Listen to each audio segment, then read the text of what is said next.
Assalamualaikum warahmatullahi wabarakatuh. Alhamdulillahi wa kafa. Wassalatu wassalamu ala rasulillahil mustafa wa ala alihi wa sahbihi wa man wafa. Ashhadu an la ilaha illallah wahdahu la syarikalah wa ashhadu anna Muhammadan abduhu wa rasuluh la nabiyya ba'da amma ba'du. Bersyukur kepada Allah dengan ucapan Alhamdulillah dan bersalawat serta salam kepada Rasulullah dengan Allahumma salli ala Sayyidina Muhammad wa ala ali Sayyidina Muhammad sebagai pengikat rasa syukur kita kepada Allah dan sebagai pengikat rasa rindu kita kepada baginda Rasulullah Sallallahu Alaihi Wasallam sehingga kelak kita dapat diperjumpakan oleh Allah dengan beliau di surganya yang paling tinggi.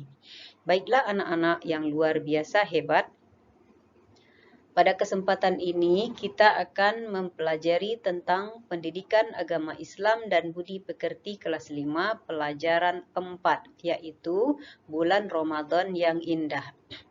Bulan Ramadan, bulan yang akrab dengan nama bulan puasa. Karena pada bulan ini Allah mewajibkan semua orang yang beriman untuk berpuasa 1 bulan penuh lamanya. Kita lihat pengertian puasa. Apakah itu puasa? Puasa, kalau dalam bahasa Arab disebut dengan saum atau siyam. Artinya menahan diri dari segala sesuatu seperti menahan makan dan minum. Sedangkan menurut istilah, puasa adalah menahan dari segala sesuatu yang membatalkan puasa sejak terbit fajar sampai terbenam matahari dengan niat karena Allah dan syarat-syarat tertentu. Jadi puasa yang diberi ganjaran oleh Allah itu adalah puasa yang diniatkan hanya karena Allah saja. Allah memberi balasan kepada orang yang berpuasa itu 2 kebahagiaan. Sebagaimana disebutkan di dalam hadis riwayat Muslim.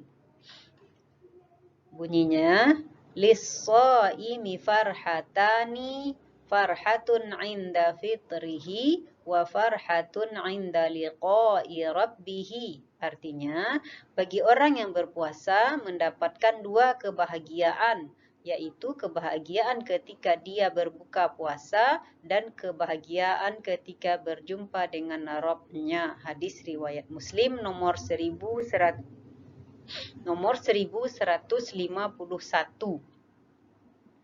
Jadi puasa itu menumbuhkan rasa bahagia ketika kita berbuka, sebab dari pagi, dari jam terbit fajar kita tidak memasukkan sesuatu makanan pun ke dalam perut kita, sehingga ketika terbenam matahari kita memperoleh makanan, menimbulkan rasa bahagia yang luar biasa. Tapi ternyata orang berpuasa bukan itu saja kebahagiaannya. Allah tambah dengan kebahagiaan kelak berjumpa dengan Allah. Kalau berjumpa Allah tentu di surga. Ya, maka harap kita lah dapat dengan puasa ini kita berjumpa dengan Allah.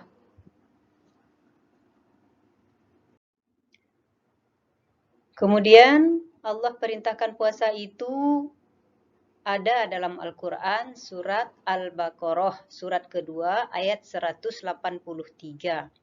Bunyinya, A'udzu billahi minasyaitonir rajim. Bismillahirrahmanirrahim.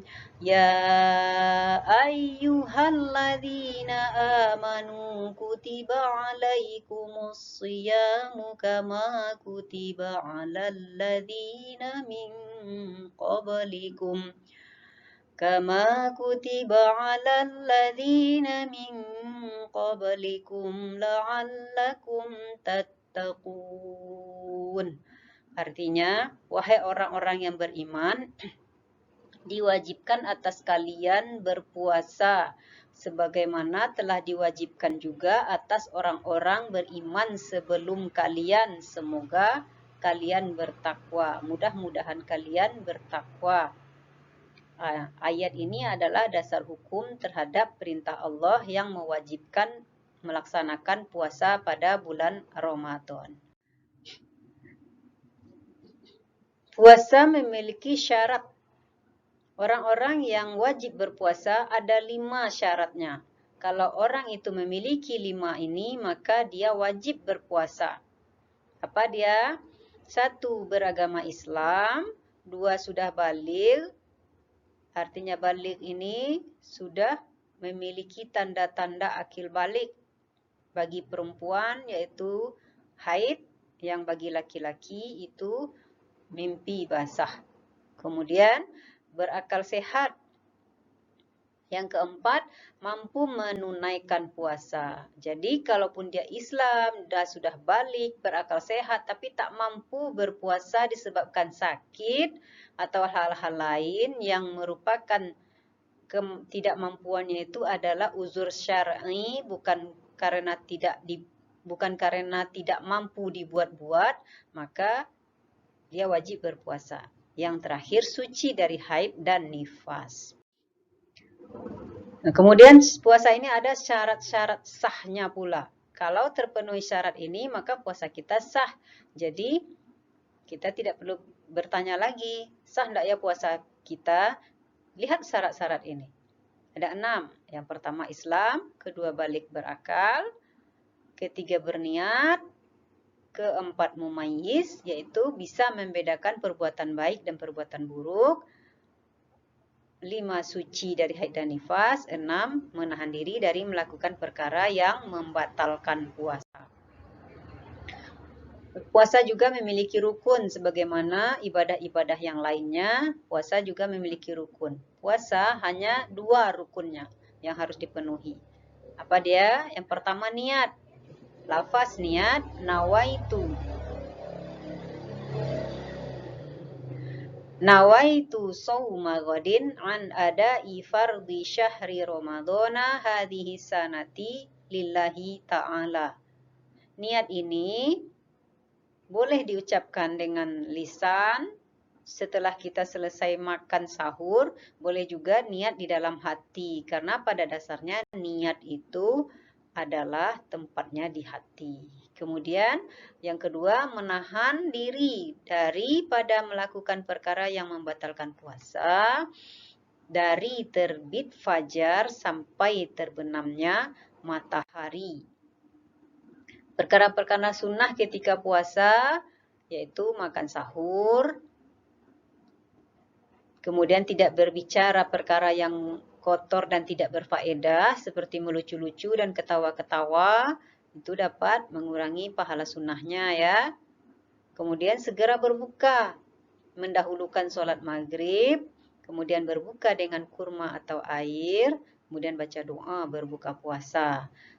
Doa berbuka puasa ini lazim kita dengarkan ya.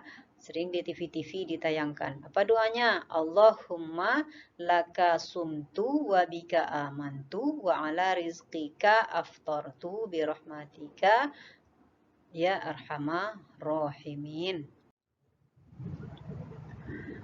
Ada hal-hal yang dapat membatalkan puasa kita. Kalau kita memiliki atau melakukan hal-hal yang disebutkan ini, maka puasa kita batal. Bila sudah batal, percuma lagi kita menunggu waktu maghrib untuk makan. Ya, apa dia? Memasukkan sesuatu ke dalam rongga tubuh hingga sampai ke halkun atau perut. Ini artinya makan dengan sengaja ini. Kalau udah makan dan tak puasa lagi itu. Kemudian melahirkan. Kalau ada ibu-ibu yang dari terbit fajarnya dah berpuasa, tahu-tahu jam 4 sore lahir anaknya, maka puasanya pada hari itu batal. Kemudian pingsan. Ya, pingsan ini artinya hilang akal. Jadi kalau sudah hilang akal, sudah batal puasa. Ya. Kemudian muntah dengan sengaja. Muntah dengan sengaja ini biasa dengan memasukkan sesuatu atau memasukkan tangan atau memasukkan apa saja ke rongga mulut sehingga keluar muntah. Nah, ini harap diperhatikan bagi yang terbiasa menggosok lidah dengan gundar gigi ini ya, sering ini dilakukan yang mengakibatkan muntah. Nah, bila kita terbiasa muntah bila menggosok gigi, sebaiknya hindari menggosok gigi pada siang hari bulan puasa. Kemudian bersetubuh di siang hari, keluar haid atau nifas, mengeluarkan mani dengan sengaja, murtad dan gila. Kalau udah murtad, dah keluar dari agama Islam, maka dia telah batal puasanya pada hari itu. Ada beberapa amalan sunnah yang sebaiknya kita lakukan pada bulan puasa ini, karena Allah telah menjanjikan bahwa amalan-amalan sunnah yang dilakukan selama berpuasa maka diberi balasan sebagai pahala amalan wajib. Apa saja? Yaitu banyak sholat dan berdoa, banyak baca Al-Quran, banyak bersedekah, dan banyak berzikir. Nah, amalan-amalan ini kita lakukan di bulan puasa sehingga memperoleh pahala yang berlipat ganda. Nah, di balik perintah Allah berpuasa ini kepada manusia, kepada orang yang beriman, tersembunyi kebaikan-kebaikan untuk diri manusia itu sendiri. Apa saja dia? Mari kita lihat pertama ya. Pertama, kuat memegang amanah. Apa amanah? Amanah puasa 1 bulan penuh. Kalau udah biasa melakukan puasa sebulan penuh, terbiasa memegang amanah. Kemudian mampu mengendalikan diri. Ya, mampu mengendalikan diri ini sudah terbiasa dilakukan selama puasa. Perut sangat lapar, kerongkongan sangatlah haus. Di rumah ada air yang segar, di rumah ada makanan yang enak. Tapi kita tahan diri untuk tidak memakannya disebabkan kita sedang berpuasa. Maka tersembunyi di sana hikmah mampu mengendalikan diri. Kemudian mampu mengendalikan nafsu.